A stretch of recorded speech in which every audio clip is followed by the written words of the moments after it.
नमस्कार, आप देख रहे हैं 4 PM बिहार और मैं हूं अभिषेक मिश्रा। बिहार के मुख्यमंत्री नीतीश कुमार की पीएम उम्मीदवारी को लेकर क्या जेडीयू ने पोस्टरों के जरिए खेल शुरू कर दिया है। सवाल यह भी है कि भारतीय जनता पार्टी से निपटने के लिए, पीएम मोदी से निपटने के लिए नीतीश कुमार और जेडीयू उसी चिराग मॉडल का सहारा लेंगे जिसका जिक्र वो अक्सर करते हैं। मामला दिलचस्प है, लेकिन इस वीडियो में यह भी बताएंगे कि कैसे। और सवाल यह भी है कि क्या चिराग पासवान अपने चाचा पशुपति कुमार पारस के लिए बड़ी मुसीबत बनने जा रहे हैं। और सवाल यह भी है कि क्या आरसीपी सिंह बीजेपी के लिए नीतीश के खिलाफ बड़ा हथियार साबित होंगे। इन सवालों पर बात करेंगे। हमारे साथ बिहार के जाने माने पत्रकार, न्यूज विंग के संपादक अमित झा सर मौजूद हैं। सर, जेडीयू से शुरुआत करते हैं। क्या पोस्टरों के जरिए खेल शुरू हो गया? भाई, नीतीश कुमार ही पीएम पद के उम्मीदवार होंगे, बावजूद उसके कि ललन सिंह आज ये कह रहे हो कि नहीं, नीतीश कुमार पीएम पद के उम्मीदवार नहीं होंगे। तो जो दिख रहा है, दीवार पर लिखी हुई इबारत कुछ कह रही है, बयान कुछ कह रहा है। देखिए, बयान कुछ भी के है, जो दीवार पे लिखा हुआ है उसी को हकीकत मानिए। और ये देखिए, ये नीतीश के मन में ये इच्छा जो है आज की नहीं है जी, बहुत पहले की है। अरे, गठबंधन ऐसे ही नहीं टूटा था। 17 सालों का रिश्ता नीतीश कुमार ने ऐसे ही नहीं तोड़ा था जब नरेंद्र मोदी को पीएम पद का उम्मीदवार बनाया था बीजेपी ने।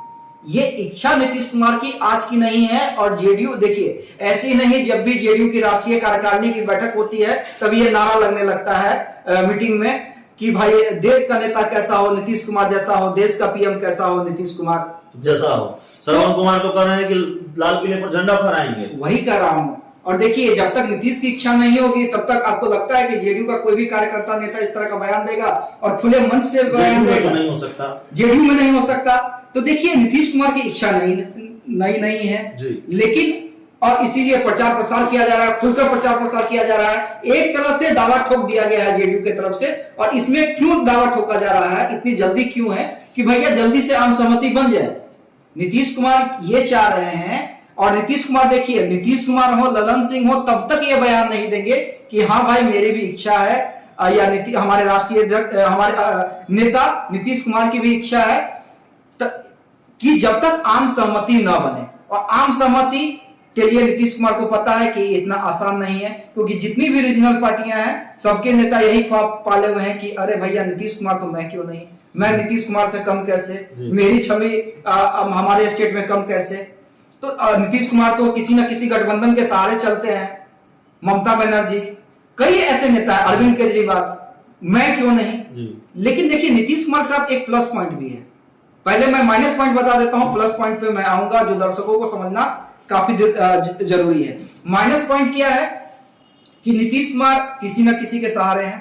पहला माइनस पॉइंट, नीतीश कुमार अपने वोट बैंक पे ध्यान नहीं दे रहे हैं, जिस कारण आपकी गति 2020 के विधानसभा चुनाव में ये हुई। भले ही मान लिया जाए आपकी बात को कि चिराग बीजेपी का एक मोहरा थे, मान लिया मैंने आपकी बात को, लेकिन चेहरा तो आप थे, बिहार में लगातार मुख्यमंत्री आप थे। आपका चेहरा क्यों नहीं काम आया, आपका वोट बैंक क्यों नहीं काम आया? बिहार के अंदर वाकई क्या जमीनी स्तर पर काम हो रहा है? शिक्षा के क्षेत्र में, स्वास्थ्य के क्षेत्र में, रोजगार के क्षेत्र में काम हो रहा है? नहीं हो रहा है। तो क्या किया जा रहा है? जेडीयू की तरफ से प्रचार प्रसार किया जा रहा है। जो 2014 से पहले नरेंद्र मोदी, बीजेपी ने नरेंद्र मोदी के पक्ष में एक माहौल बनाया था, वही जेडीयू अब नीतीश कुमार के पक्ष में माहौल बना रही है। डर भी है कि भैया जब तक उम्मीदवारी तय नहीं हो जाती है, अगर नीतीश कुमार खुद से बयान दे देंगे तो कहीं सीएम की कुर्सी भी नहीं चली जाए। तो तमाम चीजें, प्लस पॉइंट क्या है, अब से इसे भी समझने की जरूरत है। जो आप भी ये कर रहे थे कि ललन सिंह ने कहा है कि 40 सीट हराना है बस, अब यही प्लस पॉइंट है। कैसे कह रहे हैं ललन सिंह 40 सीट हराना? अब देखिए, बिहार, यूपी, झारखंड, नहीं, बिहार, पश्चिम बंगाल और झारखंड। नहीं, मैं यूपी का जिक्र, बंगाल का जिक्र क्यों नहीं कर रहा हूं, वही मैं दर्शकों को समझा रहा हूं। देखिए, बिहार में आरजेडी का एक मुश्त सपोर्ट है नीतीश कुमार को। और मैंने क्या कहा पिछले बार भी कि अगर वाकई नीतीश कुमार उम्मीदवार बन जाते हैं ना, तो आरजेडी के वोटर जितने खुश होंगे, आरजेडी खेमा, जेडीयू से ज्यादा खुश आरजेडी खेमा होगा, तेजस्वी यादव सीएम। हाँ, तो उनका जो कार्यकर्ता है, जो कोर वोटर है, सुबह से लेकर शाम तक बूथ पे जाके ना खुद वोट करेगा बल्कि वोटिंग करवाएगा। ठीक है, नीतीश कुमार के पक्ष में। दूसरा, यूपी में देखिए, समाजवादी पार्टी मुलायम सिंह अब कहीं उनकी जो स्वास्थ्य, जिस तरह से लालू यादव यहाँ बीमार चल रहे हैं, मुलायम सिंह यादव बीमार चल रहे हैं, तो वो तो पीएम पद के उम्मीदवार हो नहीं सकते हैं। लालू यादव समाजवादी पार्टी में क्या पैठ रखते हैं, क्योंकि एक रिश्ता भी है, कई दिनों से राजनीतिक समझौता भी है। अखिलेश यादव अभी पीएम पद के उम्मीदवार तो होकर अपना करियर खत्म नहीं करना चाहेंगे, तो यूपी का सपोर्ट एक मुश्त मिल सकता है, यानी यूपी में समाजवादी पार्टी का। झारखंड, वही चीज झारखंड में लागू होती है, वहां भी कोई ऐसा नेता, रीजनल नेता नहीं है जो अभी से प्रधानमंत्री पद का ख्वाब देख रहा हो। वहां भी जेडीयू का भी अपना वजूद है, और कहीं ना कहीं लालू यादव का तो है ही है झारखंड की राजनीति में, हेमंत सोरेन पे पकड़ है। तो ये 3 स्टेट नीतीश कुमार के नाम पे हाँ है, जो मेरी राजनीतिक समझ है। और अगर ये 3 स्टेट हो गए, और नीतीश कुमार को भी भली बात ही पता है कि आरजेडी के सपोर्ट से, क्योंकि वहां पे कोई भी ऐसा रीजनल नेता नहीं है जो पीएम पद की दावेदारी कर सके। यही 40 सीट का गणित है, और यही नीतीश कुमार का ओवर कॉन्फिडेंस है कि इन 3 बड़े राज्यों से जो विपक्षी पार्टी है वो मुझे, मेरे नाम पे एक मत हो सकती हैं। सवाल ये है, इन 40 सीटों का आपने जिक्र किया, ललन सिंह ने कहा कि हम 3 राज्यों में, हालांकि इसमें आपने यूपी जोड़ दिया, उन्होंने यूपी नहीं कहा, लेकिन आप जो गणित बता रहे हैं, तो पश्चिम बंगाल, झारखंड और बिहार का जिक्र उन्होंने किया कि हम 40 सीटों पर हराएंगे। सवाल यह है कि जिस चिराग मॉडल का जिक्र बार बार जेडीयू करती है, जेडीयू के राष्ट्रीय अध्यक्ष ललन सिंह करते हैं, बीजेपी से लड़ने के लिए 2024 में जेडीयू चिराग मॉडल का ही इस्तेमाल करेगी, चिराग मॉडल के सहारे ही भारतीय जनता पार्टी से लड़ने जा रही है। चिराग मॉडल, सवाल यह भी है कि चिराग मॉडल है क्या? 2020 के विधानसभा चुनाव में चिराग पासवान ने हराने के लिए लड़ा, जीतने के लिए नहीं लड़ा। चिराग पासवान, मुझे नहीं लगता कि चिराग पासवान को इतनी समझ नहीं होगी, वो इतने अपरिपक्व नेता हैं कि वो नहीं जानते होंगे कि हम अकेले अगर लड़ने जा रहे हैं और 150 से ज्यादा सीटों पर उम्मीदवार उतारने जा रहे हैं तो इसका हश्र क्या होगा, इसका फायदा नुकसान क्या हो सकता है। जाहिर तौर पर वो नीतीश कुमार को नुकसान पहुंचाना चाहते थे, और गर्व के साथ वो इसको कहते भी हैं, जेडीयू भी स्वीकार करती है, इसीलिए चिराग मॉडल का जिक्र होता है।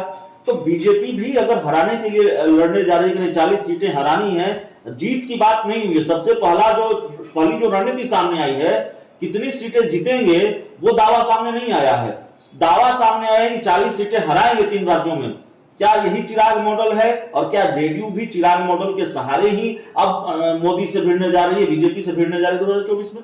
देखिए, मॉडल कोई भी हो, ठीक है, ललन सिंह कह रहे हैं 40 सीट हरानी है, अगर वो हरा देंगे तो निश्चित रूप से बीजेपी का नुकसान होगा, इसमें भी कहीं कोई संशय या संदेह नहीं है। लेकिन सवाल फिर उठता है कि क्या 40 सीट हराना इतना आसान है?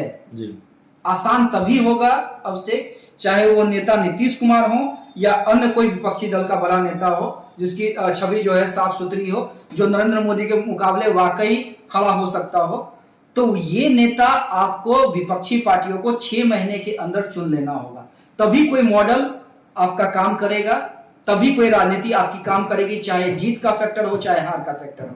क्योंकि जब तक आप चेहरा नहीं देंगे, लोगों के मिजाज में चेहरा नहीं आएगा कि अच्छा नरेंद्र मोदी का विकल्प कौन, अच्छा नीतीश कुमार, फिर लोग सोचते हैं। देखिए, आज का वोटर जो है वो पढ़ा लिखा है, जातीय समीकरण अपनी जगह पे है, ठीक है, आज भी जाति की राजनीति से मैं तो बिल्कुल इनकार नहीं करता हूं, लेकिन मैं ये कह रहा था कि लोकसभा और विधानसभा का गणित कुछ और होता है। इसलिए आपने देखा होगा कि जब नीतीश कुमार अलग हुए थे, जब नरेंद्र मोदी की घोषणा हो गई थी 2014 में, तो बिहार में बीजेपी ने क्या करामात किया था लोकसभा चुनाव के अंदर, और 2015 में जब नीतीश कुमार और लालू यादव साथ आए थे तब बीजेपी कहां सिमट गई थी। तो यही गणित अलग अलग होता है, विधानसभा का और लोकसभा का।